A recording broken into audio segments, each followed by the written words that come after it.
This is an interesting one. Shifting culture is a process. It's not an event. So there's not one thing that I can point to where I can say, yes, the culture's definitely shifted.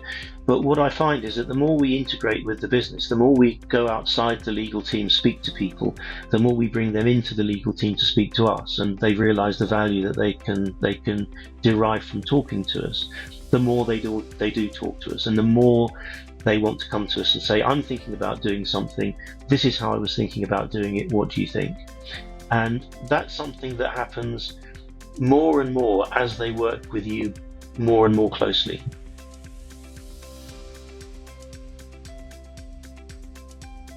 The first thing we do is we're proactively bringing people into the legal team meetings from other business units, and that way they can come into our world, they can present on the work that they're doing, and they can find out what kind of things concern us, how we think, what kind of things we're interested in.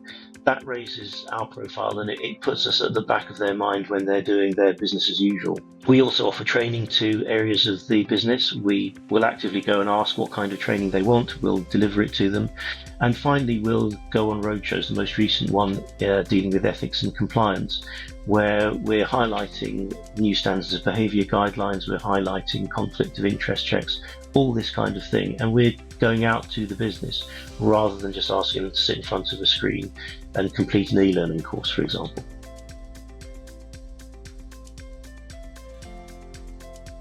I can think of three relatively recent examples. The first was an injunction which we took out in relation to protesters earlier in the year.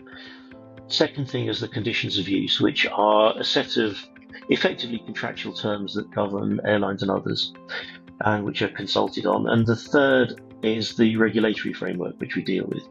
Each of those involved multiple areas across the business, and the value I think that we bring is that a lot of areas of the business feed into legal, so we're able to help cross-fertilize things. That increases the visibility of the legal team, but it also helps improve the relationships between business units who might not day-to-day speak to each other. But when it comes to something like an injunction that involves the security police, the property team, the operations team, when it involves the conditions of use that involves the airline team and others, when it looks at the regulatory framework, which applies to pretty much everything we do, then that's a cross-functionality which can have the legal team almost shepherding things through. It's something which is, I think, an incredibly interesting part of what we do, because it brings the whole business together for a single unified purpose.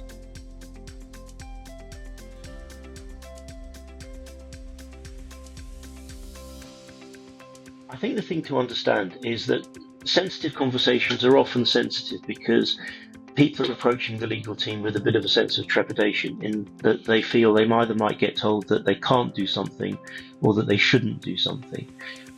If you approach that from the point of view of the person coming to you for advice, then a sensitive conversation can be had fairly easily, I think.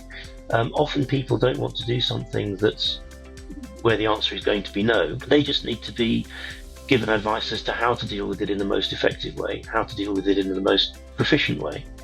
And being sensitive to the needs of your client and the needs of your business is probably the most important thing that you can bring to a conversation that they might perceive as being sensitive.